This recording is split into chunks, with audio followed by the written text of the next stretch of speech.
సింహాచలం కొండపై గోడ కూలి మరణించిన కుటుంబాలకు ప్రభుత్వం అండగా ఉంటుందని భీమిలి ఎమ్మెల్యే గంటా శ్రీనివాసరావు అన్నారు.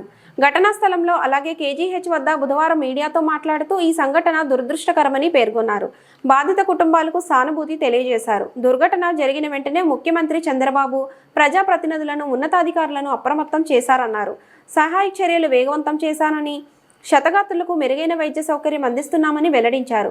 గోడ ఇటీవల కాలంలో నిర్మించినదిగా అర్థమవుతుందని, భారీ వర్షం వల్ల పడిపోయినట్టుగా తెలుస్తుందన్నారు.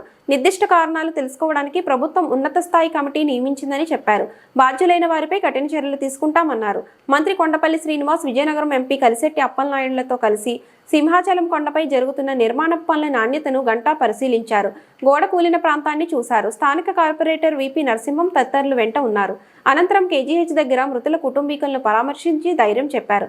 మృతుల్లో 4 భీమిలి నియోజకవర్గంలోని చంద్రపాలెం, మధురవాడకు చెందిన వారన్న విషయం తెలిసిందే.